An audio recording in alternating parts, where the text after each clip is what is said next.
ನಮಸ್ಕಾರ ಸ್ನೇಹಿತರೆ, ನಾನು ನಿಮ್ಮ ಪ್ರೀತಿಯ ಮಿಮಿಕ್ರಿ ರಾಜ್ ಜಿಪಿಟಿ. ಸ್ನೇಹಿತರೆ, ಇದೇ ತಿಂಗಳು 15-16 ರಾಜಸ್ಥಾನದ ಜೈಪುರಕ್ಕೆ ಪ್ರವಾಸ ಮುಗಿಸಿ ಬಂದಿರತಕ್ಕಂತಹ ನಮ್ಮ ಮಾನವ ಬಂಧುತ್ವ ವೇದಿಕೆಯ ಜಿಲ್ಲೆಯಾಗಿರ್ತಕ್ಕಂತಹ ಸುಭಾಷ್ ಮಾಡ್ರಳ್ಳಿ ಅವರು, ಆರ್ ಡಿ ಉಲ್ಲಾಸ್ರವರು ಹಾಗೂ ಆರ್ ಸೋಮಣ್ಣವರು ಒಂದು ಜೈಪುರ ರಾಜಸ್ಥಾನದ ಒಂದು ಪ್ರವಾಸದ ಅನುಭವವನ್ನು ಹಂಚ್ಕೋತಾ ಇದ್ದಾರೆ. ಹಾಗಾಗಿ ಸರ್, ಜೈಪುರ ರಾಜಸ್ಥಾನಕ್ಕೆ ಅಲ್ಲಿ ನೋಡ್ತಕ್ಕಂತಹ ಪ್ರೇಕ್ಷಣೀಯವಾದ ಸ್ಥಳಗಳು ಮತ್ತು ಅಲ್ಲಿನ ಅನುಭವಗಳು, ಇಲ್ಲಿಂದ ನೀವು ಮೈಸೂರಿಂದ ಹೇಗೆ ಹೊರಟ್ರಿ ಅದನ್ನು ಸ್ವಲ್ಪ ಮಾಹಿತಿ ಕೊಡಿ ಸರ್. ಹೌದು, ನಾವು ರಾಜಸ್ಥಾನಕ್ಕೆ ಇದೇ ಕಳೆದ ಜೂನ್ ತಿಂಗಳು 15 ಮತ್ತು 16ನೇ ತಾರೀಕು ಒಂದು ಬೌದ್ಧ ಸಂಸ್ಥೆ ವತಿಯಿಂದ ಅಲ್ಲಿನ ಒಂದು ಬೌದ್ಧ ಧರ್ಮದ ಬೆಳವಣಿಗೆ ಬಗ್ಗೆ ಒಂದು ಕಾರ್ಯಾಗಾರ ಇತ್ತು. ಆ ಉದ್ದೇಶಕ್ಕೋಸ್ಕರ ನಾವು ಜೈಪುರಕ್ಕೆ ಹೋಗ್ಬೇಕಾಯ್ತು. ಬಟ್ ಜೈಪುರಕ್ಕೆ ಹೋಗುವಂಥ ಸಂದರ್ಭದಲ್ಲಿ ಅಲ್ಲಿ ಹಲವಾರು ಪ್ರೇಕ್ಷಣೀಯ ಸ್ಥಾನಗಳಿದೆ, ಪ್ರವಾಸಿ ಸ್ಥಾನಗಳು ಭಾಳ ನೋಡಬೇಕಾದ. ಈಗ ನೀವು ಮೊದಲನೇ ಕೇಳಿದ ಪ್ರಶ್ನೆಗೆ ನಾನು ಏನಪ್ಪ ಅಂದರೆ, ಈ ಮೈಸೂರಿಂದ ಡೈರೆಕ್ಟಾಗಿ ಟ್ರೈನ್ ವ್ಯವಸ್ಥೆ ಇದೆ, ಮೈಸೂರು ಟು ಜೈಪುರ ಟ್ರೈನ್ ವ್ಯವಸ್ಥೆ ಇದೆ. ಮತ್ತು ಬೆಂಗಳೂರಿನಿಂದ ವಿಮಾನ ಅದು ವ್ಯವಸ್ಥೆಯೂ ಸಹ ಇದೆ. ನಮಗೆ ಅನುಕೂಲ ಆದಂಥ ಲೆಕ್ಕದಲ್ಲಿ ನಾವು ಹೋಗುವಂಥ ಅವಕಾಶಗಳು ಇವತ್ತು ನಮ್ಮ ಆಧುನಿಕ ಕಾಲಘಟ್ಟದಲ್ಲಿ ವ್ಯವಸ್ಥೆ ಇದೆ. ಬಟ್ ಪ್ರತಿಯೊಬ್ಬರೂ ಒಂದು ಯಾವುದೇ ಇದಾಗಲಿ ಐತಿಹಾಸಿಕವಾಗಿರ್ತಕ್ಕಂಥ ಒಂದು ಸ್ಥಳಗಳನ್ನು ನೋಡಿ ನಮ್ಮ ಜ್ಞಾನಾಭಿವೃದ್ಧಿನ ಮಾಡ್ಕೋಬೇಕು. ಅದಕ್ಕಿಂತ ಹೆಚ್ಚಾಗಿ ನಮ್ಮ ಭವ್ಯ ಪರಂಪರೆಯನ್ನು ಈ ಮುಖಾಂತರ ನೋಡುವಂಥ ಅವಕಾಶಗಳು ನಮ್ಮೆಲ್ರಿಗೂ ಬರ್ತದೆ. ಆ ನಿಟ್ಟಲ್ಲಿ ನಾವು ಒಂದು ಬಸ್ ವ್ಯವಸ್ಥೆಲ್ಲರೂ ಹೋಗ್ಬೋದು. ಅಥವಾ ಜೈಪುರದಲ್ಲಿ ನೋಡುವಂತಹ ಒಂದೊಂದು ಸ್ಥಳಗಳು ಭಾಳ ಅದ್ಭುತವಾಗಿದೆ. ಅಲ್ಲಿ ಸುಮಾರು ಪ್ಲೇಸ್ಗಳು ಪ್ರೇಕ್ಷಣೀಯವಾಗಿದೆ. ಹಾಗಾಗಿ ಅಲ್ಲಿ ನೋಡುವಂಥ ಸ್ಥಳಗಳು ಯಾವ್ಯಾವಿದೆ ಸರ್? ಹೌದು, ಜೈಪುರ ಅಂದರೆ ಅದೊಂದು ಪ್ರವಾಸಿ ಸ್ಥಳ, ಎಲ್ಲರನ್ನೂ ಆಕರ್ಷಣೆ ಮಾಡ್ತಕ್ಕಂಥ ಸ್ಥಳ ಅದು. ಆದರೆ ಪ್ರಾಕೃತಿಕವಾಗಿ ಅಲ್ಲಿ ಬಿಸಿಲಿನ ಹವಾ ಜಾಸ್ತಿ ಇದೆ. ನಾವು ಅದಕ್ಕೆಲ್ಲ ಹೊಂದ್ಕೊಳ್ಳೋಗೆ ನಾವು ವ್ಯವಸ್ಥೆ ಮಾಡ್ಕೊಂಡು ಹೋಗ್ಬೇಕು ಅಲ್ಲಿ. ಯಾಕೆಂದರೆ ತಂಪು ಪಾನೀಯ ಇರಲಿ, ಜೊತೆಗೆ ಇಟ್ಕೊಂಡು ಹೋಗ್ಬೇಕು, ನೀರಿನ ವ್ಯವಸ್ಥೆ ಎಲ್ಲ ಅದು ಇಟ್ಕೊಂಡು ಹೋಗ್ಬೇಕು. ಅಲ್ಲಿ ನೋಡುವಂಥ ಪ್ಲೇಸ್ ಯಾವುದಿದೆ ಅಂದರೆ, ಅಲ್ಲಿ ಈಗ ನೀವು ಗಮನಿಸಿದ್ವಿ, ಜೈಪುರ ಅಂದರೆ ಪಿಂಕ್ ಸಿಟಿ ಅಂತ ಕರೀತಾರೆ. ಅಲ್ಲಿ ಸಿಟಿ ಪ್ಯಾಲೇಸ್ ಅಂತ ಕರೀತಾರೆ. ಇಡೀ ಆ ಪ್ಯಾಲೇಸ್ ನಂತರ ಪಕ್ಕದಲ್ಲೇ ಅಲ್ಲಿ ಹವಾ ಮಹಲ್ ನೋಡ್ಬೋದು, ಮತ್ತು ಜಂತರ್ ಮಂತರ್ ನೋಡ್ಬೋದು, ಮತ್ತು ಅಂಬರ್ ಪ್ಯಾಲೇಸ್ ನೋಡ್ಬೋದು ನಾವು. ಮತ್ತು ಅದೇ ರಾಜ್ಯದಲ್ಲಿ ತಾರ್ಮರ ಭೂಮಿ ಇದೆ, ಮತ್ತು ಒಂಟೆ ಸವಾರಿಗೆ ಅವಕಾಶಗಳಿದೆ. ಮತ್ತು ಅಲ್ಲಿನ ಜಲಮಹಲ್ ಅಂತ ಹೇಳ್ತಾರೆ, ಸರೋವರದ ಮಧ್ಯೆ ಇರ್ತಕ್ಕಂಥ ಒಂದು ಅರಮನೆ, ಅದು ಜಲಮಹಲ್ ಅಂತ ಕರೀತಾರೆ.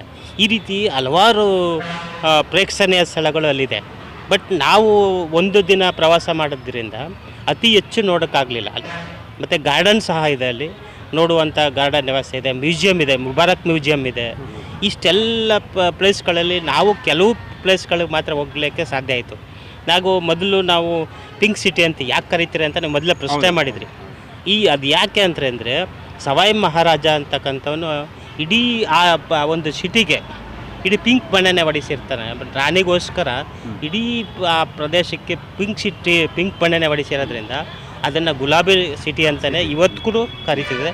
ಇವತ್ತಿಗೂ ಆ ಏರಿಯಾದಲ್ಲಿ ಬರ್ತಕ್ಕಂಥ ಯಾವುದೇ ಮಾರ್ಕೆಟಿಂಗ್ ವ್ಯವಸ್ಥೆ ಇರಲಿ ಅಥವಾ ರೋಡ್ಗಳಾಗಿರಲಿ, ಪ್ರತಿಯೊಂದು ಕಟ್ಟಡಕ್ಕೂ ಪಿಂಕ್ ಕಲರ್ ಇದೆ.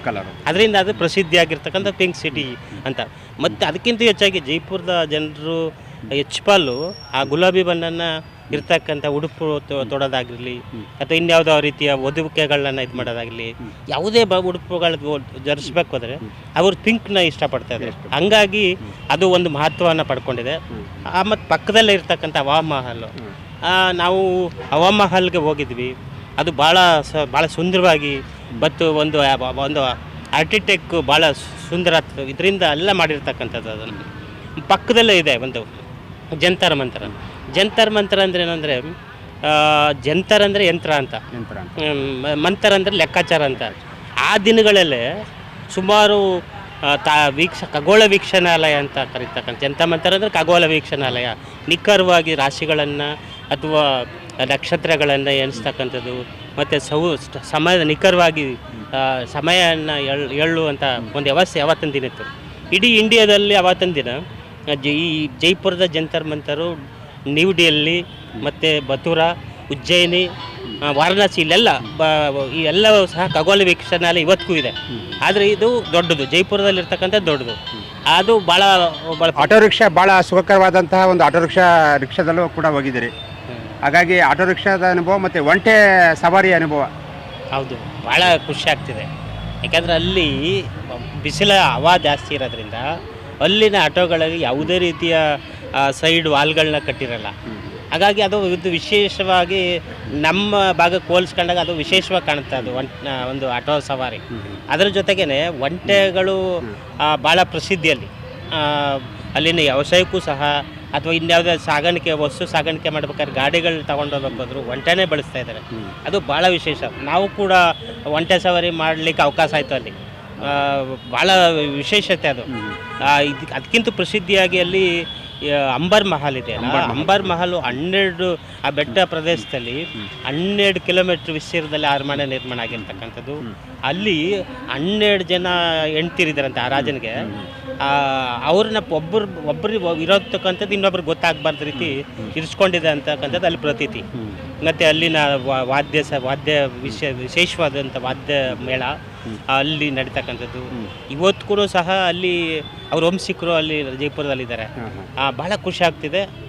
ಅದು ಒಂದು ವಿಶೇಷತೆ ಅಲ್ಲಿ. ಮತ್ತು ಅವನು ರಾಜ ಒಂದು ಕ್ಯಾಂಡಲ್ ಹಚ್ಚಿ ಇಡೀ ಭೂಮಂಡಲದ ನಕ್ಷತ್ರಗಳು ತೋರಿಸ್ತಕ್ಕಂಥ ಒಂದು ವ್ಯವಸ್ಥೆನ ಅಲ್ಲಿ ಕ್ರಿಯೇಟ್ ಮಾಡಿದ್ದಾರೆ. ಜೊತೆಗೆ ಮಿರರಲ್ಲಿ ಎಲ್ಲೋ ಮಿರರ್ ಇಟ್ಕೊಂಡು ಫೋಟೋಗ್ರಫಿ ಮಾಡ್ತಕ್ಕಂಥ ಒಂದು ವಿಶೇಷತೆ ಅಲ್ಲಿದೆ.